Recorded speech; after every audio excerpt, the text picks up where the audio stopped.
Hello बच्चों, let's read this question. The question says dash on reductive ozonolysis gives ethanol, methanol and carbon dioxide. बच्चों इस question में हमें कहा गया है कि हमारे पास कोई कंपाउंड है और उसका हम रिडक्टिव ओजोनोलिसिस करते हैं तो वहाँ पर इथेनॉल, मिथेनॉल और कार्बन डाइऑक्साइड बनते हैं। तो हमें वो कंपाउंड बताना है कि किसका हम रिडक्टिव ओजोनोलिसिस करें कि ये तीनों कंपाउंड्स की फॉर्मेशन हो जाए। फर्स्ट ऑफ ऑल बात करते हैं इस क्वेश्चन में हमारे की कंसेप्ट के बारे में। की कंसेप्ट क्या होगा बच्चों? हमारे पास रिडक्टिव ओजोनोलिसिस ऑफ एल्कीन्स। क्या होगा बच्चों हमारे पास की concept? Reductive ozonolysis of alkene.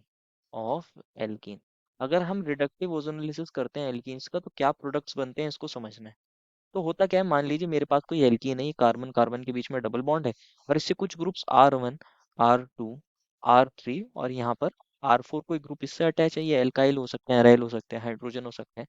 तो फर्स्ट स्टेप में क्या करते हैं, हम इसको ओजोन से ट्रीट कराते हैं। किससे ट्रीट कराते हैं? ओजोन से। तो क्या देखने को मिलता है, ओजोन कुछ इस तरीके से इंसर्ट हो जाती है और इस तरह का एक स्ट्रक्चर बना लेती है हमारे पास। कार्बन कार्बन डबल बॉन्ड के बीच में इस तरह से ये इंसर्ट होके कुछ इस तरीके का स्ट्रक्चर बना लेती है। ये ऑक्सीजन और यहाँ पर R3 और R4। तो हमारे पास इस स्ट्रक्चर को बोलते हैं ओजोनाइट स्ट्रक्चर। क्या बोलते हैं बच्चों? ओजोनाइट स्ट्रक्चर बोलते हैं।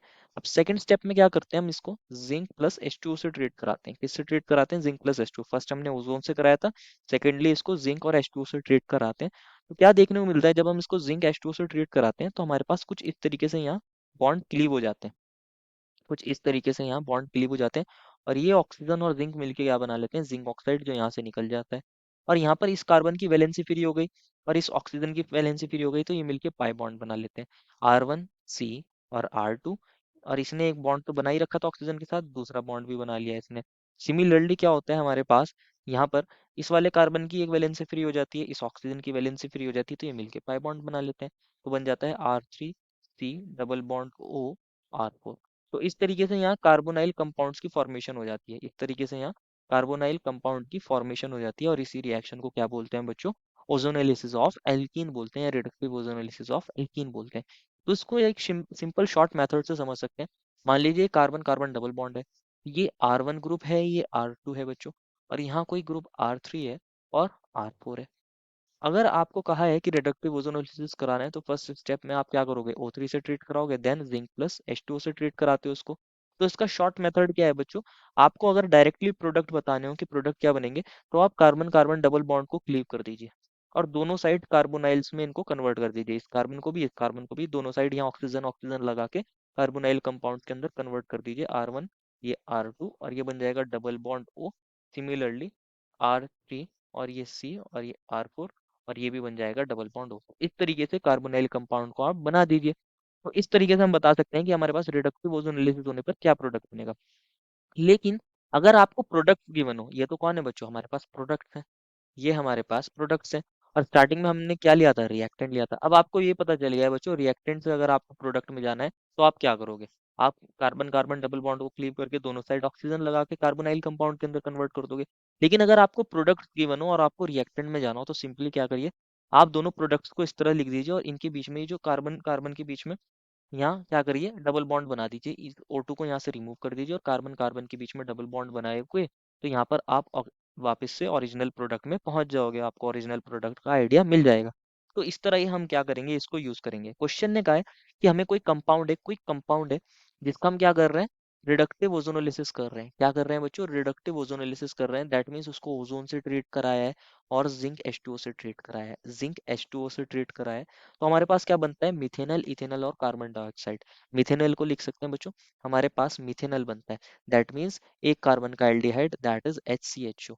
और कौन बन रहा है बच्चों? हमारे पास इथेनॉल बनता है। इथेनॉल कौन बनता है बच्चों? इथेनॉल बनता है। दैट मीन्स हमारे पास CH3CHO बन रहा है। और साथ में बच्चों कौन बनता है? Carbon dioxide, that is CO2 बनता है। ये बनते हैं हमारे पास। तो अभी हमें ये बताना है कि जो कंपाउंड है, ये कंपाउंड हमारे पास, ये जो कंपाउंड है ये कौन होगा, यही हमारे पास क्वेश्चन मार्क है। तो आप प्रोडक्ट्स को पकड़िए, इन प्रोडक्ट्स को बनिए। इनके हम कैसे लिख सकते हैं बच्चों? HCHO है हमारे पास, इसको मैं लिख सकता हूँ, ये H है, ये C, ये H और ये double bond O। Carbon dioxide को कैसे लिख सकता हूँ? C double bond O double bond O। और यहाँ पर इथेनॉल को कैसे लिख सकते हैं बच्चों? CH3C और इससे एक हाइड्रोजन अटैच होगा, डबल बॉन्ड O। तो अब आपको जानना है किसके रिडक्टिव ओजोनोलिसिस से ये मिलेंगे।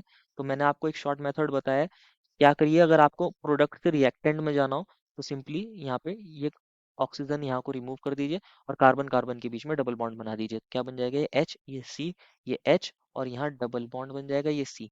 इसी तरह यहाँ पर इन दोनों ऑक्सीजन को रिमूव कर दीजिए और कार्बन कार्बन के बीच में डबल बॉन्ड बना दीजिए। That is double bond C, और इससे कौन अटैच है, एक हाइड्रोजन और CH3। इस कंपाउंड के रिडक्टिव ओजोन एनालिसिस से हमें क्या मिल जाएगा, ये हमारे मिथेनॉल, इथेनॉल और कार्बन डाइऑक्साइड मिलेंगे। अगर हम इसको O3 से ट्रीट कराएंगे और जिंक H2O से ट्रीट कराएंगे, तो अगर आप देखना चाहो तो देख भी सकते हो।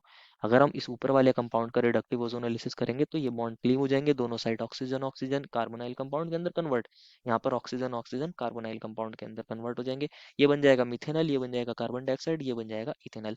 तो यही हमारा कौन है, हमारा कंपाउंड है। इसको अगेन हम ऐसे लिख सकते हैं, CH2 double bond C double bond CH, और इससे कौन अटैच है, CH3। तो इस कंपाउंड का अगर हमें नेम भी लिखना हो तो नेम क्या लिख सकते हैं हम इसको, ये 1 है, ये कार्बन 2 है, ये 3 और ये 4। 4 कार्बन से ब्यूट और डाइईन है हमारे पास, तो ब्यूटा डाइईन लिख सकते हैं। और डाइईन में ईन की पोजीशन कौन सी है, 1 और 2, तो इसको हम लिख सकते हैं 1,2 ब्यूटा डाइईन। 1,2 ब्यूटा डाइईन के रिडक्टिव ओजोन एनालिसिस से हमें मिथेनॉल, इथेनॉल और कार्बन डाइऑक्साइड मिल जाएंगे। Therefore final answer is 1,2 buta diene on reductive ozonolysis gives ethanol, methanol, and carbon dioxide. I hope you understood it well, and best of luck.